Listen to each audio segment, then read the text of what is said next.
बिस्मिल्लाहिर्रहमानिर्रहीम। अस्सलामु अलैकुम वरहमतुल्लाहि वबरकातुहू। इब्तिदा करता हूँ अपने रब के नाम के साथ जिसने सूरज, चाँद और सितारे, सातों आसमान और ज़मीन बनाए। अल्लाह तबारक व तआला के पाक नाम के लिए मैं अपने तमाम देखने, सुनने और जानने वालों को खुश आमदीद कहता हूँ। बहुत से लोगों ने कहा है कि हम आपके साथ रब्ता करते हैं मगर कोई आपकी तरफ से जवाब मौसूल नहीं होता। मैंने पहले भी अपने तमाम व्यूवर्स से ये बात की थी कि वक्त की कमी और काफ़ी मसरूफ़ियत की बिना पर जवाब देना काफ़ी मुश्किल होता है, मगर जिनकी तफसील ठीक होती है और मुकम्मल होती है तो हमारी पूरी कोशिश होती है कि उनसे रब्ता कर लिया जाए। बाकी जिन लोगों को जवाब नहीं दे पाते उनसे माज़रत ख़्वाह हैं कि उनके मैसेजेस काफ़ी मरतबा ऐसे होते हैं कि जो किसी भी जवाब के मुतहम्मिल नहीं होते। चलिए चलते हैं आज के रिश्ते की जानिब।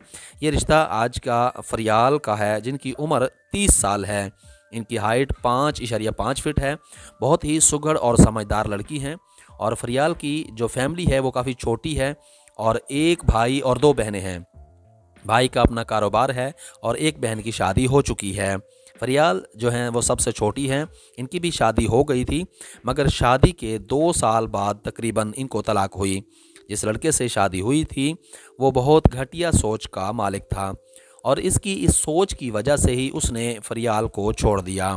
असल में फरियाल का कज़न फरियाल को मिलने के लिए उनके घर में आया।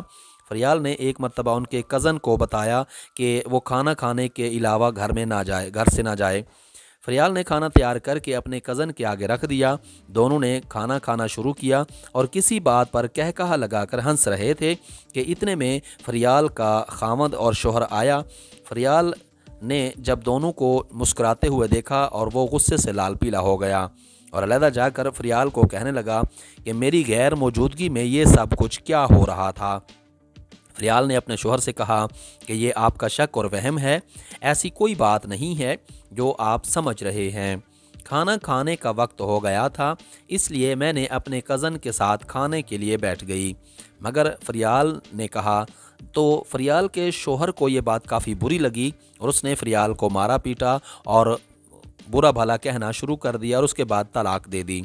तलाक देने के बाद फिर वो पछताने लगा कि ये मैंने क्या कर दिया है। फरियाल ने अपने शोहर से कहा कि अब कुछ नहीं हो सकता, तलाक हो चुकी है, इसलिए मैं अब अपने वालिदैन के घर जा रही हूँ। फरियाल इस वक्त अपने वालिदैन के घर में रहती हैं। उनकी तलाक को तकरीबन अरसा 3 साल गुजर चुका है। फरियाल ने कहा है कि मैं दोबारा से नई ज़िंदगी का आगाज़ किसी अच्छे इंसान के साथ करना चाहती हूँ। उनका कहना था कि मुझे ऐसे शख्स से शादी करनी है जो शक ना करता हो, जो खुले जहन का मालिक हो और हर बात को समझता हो, बीवी पर शक ना करता हो। मोहतरम सामईन, अगर आप समझते हैं कि ये डिटेल आपके लिए मौजू है और अगर आप फरियाल के साथ रिश्ता अपना जोड़ना चाहते हैं तो अपनी मुकम्मल मालूमात के साथ हमें बताइए। अपनी मुकम्मल मालूमात के साथ अपना कॉन्टैक्ट नंबर लिखना मत भूलिएगा, क्योंकि हम आपके साथ जब कॉन्टैक्ट करना चाहेंगे तो हम आपके वालिदैन से भी बात करना ज़रूरी समझते हैं, क्योंकि ज़ाहिर सी बात है कि आपके वालिदैन से बात करके ही रिश्ते की बात की जा सकती है। अदरवाइज़ कोई भी शख्स ऐसा हो जिनके वालिदैन ना हों और वो घर का सरबराह हो, मुकम्मल पढ़ा लिखा हो और समझदार हो कि बात कैसे रिश्ते के हवाले से करनी है, तो फिर हम उनके साथ मुकम्मल बातचीत करके दोनों ख़ानदानों को आपस में रब्ता करवा देंगे। बाकी रिश्ते के हवाले से मुकम्मल इन्फॉर्मेशन जो है वो आपके ज़िम्मे है।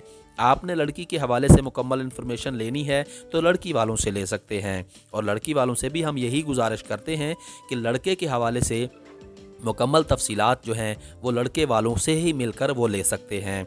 आपको वीडियो कैसी लगी? आने वाली वीडियो तक के लिए इजाज़त दीजिए। तब तक के लिए अपना और अपने इस चैनल का ख्याल रखिएगा। अल्लाह हाफिज़।